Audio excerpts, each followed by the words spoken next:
The Great Gatsby by F. Scott Fitzgerald. We are now on page 90. I agreed that it was splendid. Yes, his eyes went over it, every arched door and square tower. It took me just 3 years to earn the money that bought it. I thought you had inherited the money. I did, old sport, he said automatically, but I lost most of it in the big panic, the panic of the war. I think he hardly knew what he was saying, for when I asked him what business he was in, he answered, "That's my affair," before he realized that it wasn't an appropriate reply. "Oh, I've been in several things," he corrected himself. "I was in the drug business and then I was in the oil business, but I'm not in either one now." He looked at me with more attention. "Do you mean you've been thinking over what I proposed the other night?" Before I could answer, Daisy came out of the house and 2 rows of brass buttons on her dress gleamed in the sunlight. "That huge place there?" she cried, pointing. "Do you like it?" "I love it, but I don't see how you live there all alone." "I keep it always full of interesting people, night and day. People who do interesting things, celebrated people. Instead of taking the shortcut along the Sound, we went down to the road and entered by the big postern." With enchanting murmurs, Daisy admired this aspect of that of the feudal silhouette against the sky, admired the gardens, the sparkling odor of jonquils, and the frothy odor of hawthorn and plum blossoms, and the pale gold odor of "Kiss Me at the Gate." It was strange to reach the marble steps to find no stir of bright dresses in and out the door, and hear no sound but bird voices in the trees. And inside, as we wandered through Marie Antoinette music rooms and restoration salons, I felt that there were guests concealed behind every couch and table, under orders to be breathlessly silent until we had passed through. As Gatsby closed the door of the Merton College Library, I could have sworn I heard the owl-eyed man break into ghostly laughter. We went upstairs through period bedrooms swathed in rose and lavender silk and vivid with new flowers, through dressing rooms and pool rooms and bathrooms with sunken baths, intruding into one chamber where a disheveled man in pajamas was doing liver exercises on the floor. It was Mr. Kipspringer, the boarder. I had seen him wandering hungrily about the beach that morning. Finally, we came to Gatsby's own apartment, a bedroom and a bath, and an Adam's study, where we sat down and drank a glass of some chartreuse he took from a cupboard in the wall. He hadn't once ceased looking at Daisy, and I think he revalued everything in his house according to the measure of response it drew from her well-loved eyes. Sometimes, too, he stared around at his possessions in a dazed way, as in her actual and astounding presence, none of it was any longer real. Once he nearly toppled down a flight of stairs. His bedroom was the simplest room of all, except where the dresser was garnished with a toilet seat of pure dull gold. Daisy took the brush with delight and smoothed her hair, whereupon Gatsby sat down and shaded his eyes and began to laugh. "It's the funniest thing, old sport," he said hilariously. "I can't. When I try to," and he passed visibly through 2 states and was entering upon a third. After his embarrassment and his unreasoning joy, he was consumed with wonder at her presence. He had been full of the idea so long, dreamed it right through to the end, waited with his teeth set, so to speak, at the inconceivable pitch of intensity. Now, in the reaction, he was running down like an overwound clock. Recovering himself in a minute, he opened for us 2 hulking patent cabinets which held his masked suits and dressing gowns and ties and his shirts, piled like bricks in stacks a dozen high. I've got a man in England who buys me clothes. He sends over a selection of things at the beginning of each season, spring and fall. He took out a pile of shirts and began throwing them one by one before us. Shirts of sheer linen and thick silk and fine flannel, which lost their folds as they fell and covered the table in many-colored disarray. While we admired, he brought more, and the soft, rich heap mounted higher, shirts with stripes, and scrolls and plaids in coral, and apple green and lavender and faint orange, with monograms of Indian blue. Suddenly, with strange sound, Daisy bent her head into the shirts and began to cry stormily.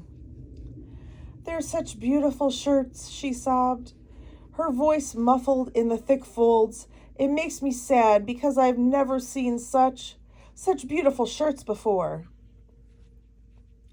After the house, we were to see the grounds and the swimming pool and the hydroplane and the midsummer flowers. But outside Gatsby's window, it began to rain again, so we stood in a row looking at the corrugated surface of the Sound. "If it wasn't for the mist, we could see your home across the bay," said Gatsby.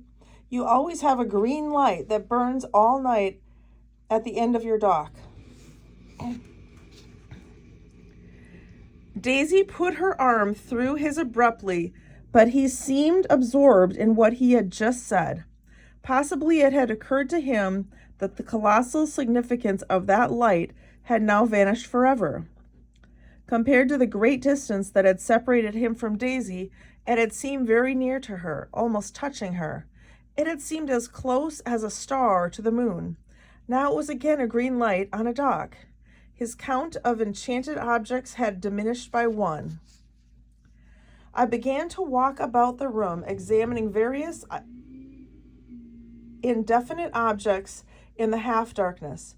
A large photograph of an elderly man in yachting costume attracted me, hung on the wall over his desk. "Who's this?" That's Mr. Dan Cody, old sport." The name sounded faintly familiar. "He's dead now. He used to be my best friend years ago." There was a small picture of Gatsby, also in yachting costume, on the bureau. Gatsby, with his head thrown back, defiantly, taken apparently when he was about 18. "I adore it," exclaimed Daisy. "The pompadour. You never told me you had a pompadour or a yacht." "Look at this," said Gatsby quickly. "Here's a lot of clippings about you." They stood side by side examining it. I was going to ask to see the rubies when the phone rang and Gatsby took up the receiver. "Yes? Well, I can't talk now. Old sport. I said a small town." "He must know what a small town is." "Well, he's no use to us if Detroit is his idea of a small town." He rang off. "Come here, quick," cried Daisy at the window.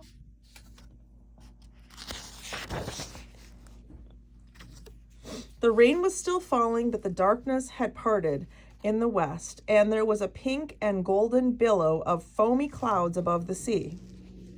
"Look at that," she whispered, and then after a moment, "I'd like to just get one of those pink clouds and put you in it and push you around." I tried to go then, but they wouldn't hear of it. Perhaps my presence made them feel more satisfactorily alone. "I know what we'll do," said Gatsby. "We'll have Klipspringer play the piano." He went out of the room calling, "Ewing," and returned in a few minutes accompanied by an embarrassed, slightly worn young man with shell-rimmed glasses and scantily blonde hair. He was now decently clothed in a sport shirt, open at the neck, sneakers, and duck trousers of a nebulous hue. "Did we interrupt your exercises?" inquired Daisy politely. "I was asleep," cried Klipspringer, in a spasm of embarrassment.